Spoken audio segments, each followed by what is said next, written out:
మధ్యాహ్నం 2 గంటలకు Rouse Avenue కోర్టులో MLC Kavitha ED case bail petition పై విచారణ జరిగింది. సిబిఐ ప్రత్యేక కోర్టు జడ్జి కావేరి భవేజా విచారణ చేపట్టనున్నారు. ఇక liquor policy ED money laundering కేసులో కవిత బెయిల్ కోరుతున్నారు. ప్రస్తుతం జ్యుడిషియల్ కస్టడీలో భాగంగా కవిత తీహార్ జైల్లో ఉన్నారు. ఏప్రిల్ 23 వరకు కవితకు Rouse avenue court judicial custody విధించింది. కాగా కవితకు సిబిఐ ప్రత్యేక కోర్టు న్యాయమూర్తి స్ట్రాంగ్ వార్నింగ్ ఇచ్చారు. కోర్టు ప్రాంగణంలో కవిత మీడియాతో మాట్లాడారు. దీనిపై కవిత తరఫు న్యాయవాది మోహిత్ రావును సిబిఐ ప్రత్యేక కోర్టు న్యాయమూర్తి కావేరి భవేజా ప్రశ్నించారు.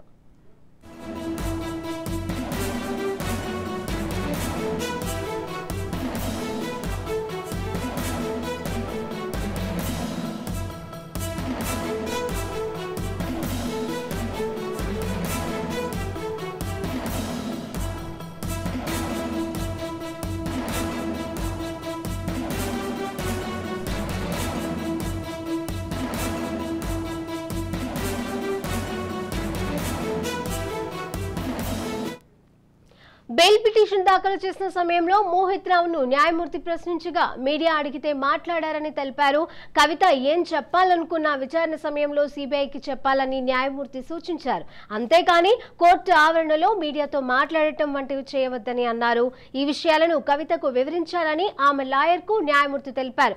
ఒకవేళ మీడియాతో ఏమైనా మాట్లాడాలని అనుకుంటే కోర్టు బయట మాట్లాడాలని సూచించారు.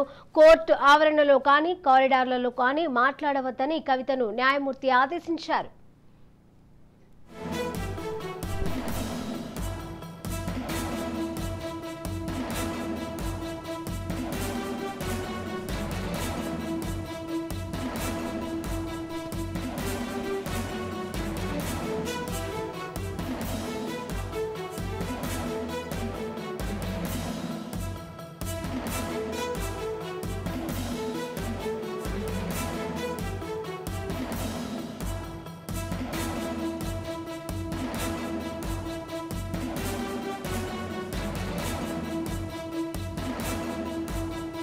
మధ్యాహ్నం 2 గంటలకు రౌజ్ ఎవెన్యూ కోర్టులో MLC Kavitha ED case bail petition పై విచారణ జరిగింది.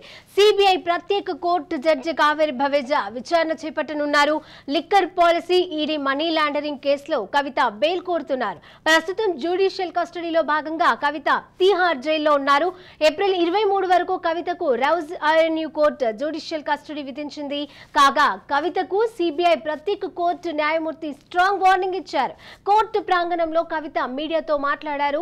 దీనిపై కవిత తరఫు న్యాయవాది మోహిత్ రావును సిబిఐ ప్రత్యేక కోర్టు న్యాయమూర్తి కావేరి భవేజా ప్రశ్నించారు. బెయిల్ పిటిషన్ దాఖలు చేసిన సమయంలో మోహిత్ రావును న్యాయమూర్తి ప్రశ్నించగా మీడియా అడిగితే మాట్లాడారని తెలిపారు. కవిత ఏం చెప్పాలనుకున్నా విచారణ సమయంలో సిబిఐకి చెప్పాలే తప్ప అంతేకాని కోర్టు ఆవరణలో మీడియాతో మాట్లాడడం వంటివి చేయవద్దని అన్నారు. ఈ విషయాలను కవితకు వివరించాలని ఆమె లాయర్కు న్యాయమూర్తి తెలిపారు. ఒకవేళ మీడియాతో ఏమైనా మాట్లాడాలనుకుంటే కోర్టు బయట మాట్లాడాలని సూచించారు.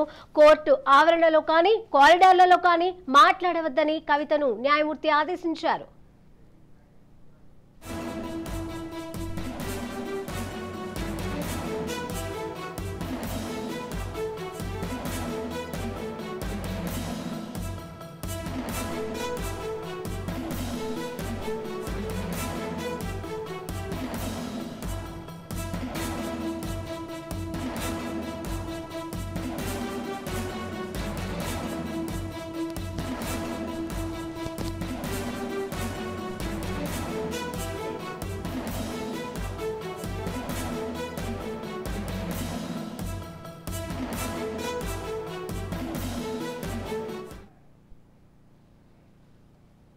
మధ్యాహ్నం 2 గంటలకు రౌజ్ ఎవెన్యూ కోర్టులో MLC Kavitha ED case bail petition పై విచారణ జరిగింది.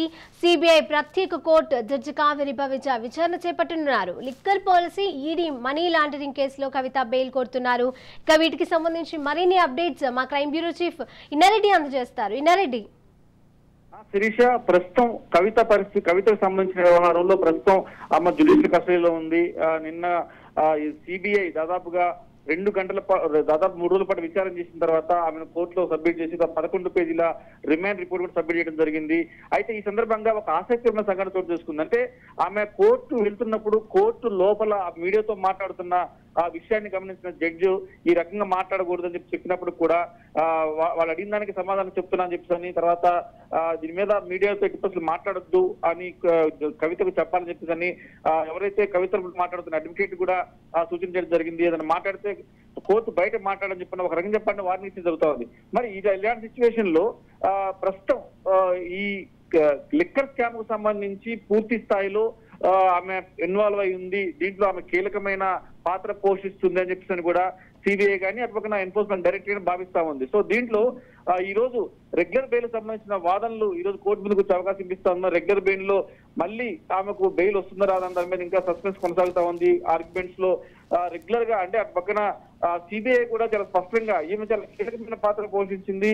అంటే ఈ లిక్కర్ పాలసీ తయారీలో తర్వాత ఆత్మీయతలకు ముడుపులు చెల్లించడంలో అలాగనే సదరన్ గ్రూప్ సంబంధించిన మీటింగ్ ఏర్పాటు చేయడంలో అన్నింటిలో కూడా కీలకంగా ఉంది. గతంలో కూడా ఏమో మొబైల్లో డేటా డిలీట్ చేయడం కావచ్చు, తర్వాత దీనికి సంబంధించి వీళ్ళందరికీ టీమ్ ఏర్పాటు చేసి లిక్కర్ పాలసీలో ఈమె లాభపడుతున్నట్టుగా అన్ని ప్లాన్ చేసింది. కాబట్టి మేము ఎంత అడిగినా కూడా ప్రతి ప్రశ్నకు ఆమె అడ్డగోలుకు సమాధానం తన సరైన రెస్పాన్స్ ఇవ్వలేదని చెప్పి కూడా నిన్న 11 పేజీల రిపోర్ట్ లో రిమాండ్ రిపోర్ట్ లో సిబిఐ పేర్కొంది. మరి ఈ రోజు ఈ బెయిల్ కు సంబంధించి ఖచ్చితంగా మరి దీంట్లో ఆ బెయిల్ దాని మీద ఆర్గ్యుమెంట్స్ నడుస్తాయి. రెగ్యులర్ బెయిల్ లో ఈ రోజు మరి దీని మీద ఈడీ కూడా తమ పిటిషన్ దాఖలు అవకాశం ఉంది.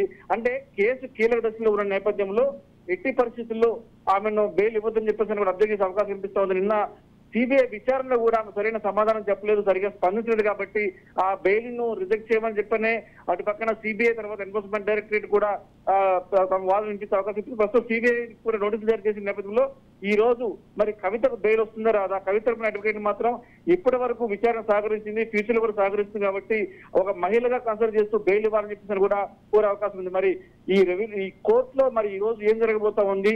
రెగ్యులర్ బెయిల్ వస్తుందా రాదా? రెగ్యులర్ బెయిల్ కవితకు వస్తుందా రాదా అని దాని మీద ఇంకా సస్పెన్స్ కొనసాగుతా ఉంది. Sirisha. Right, thank you Inna Reddy.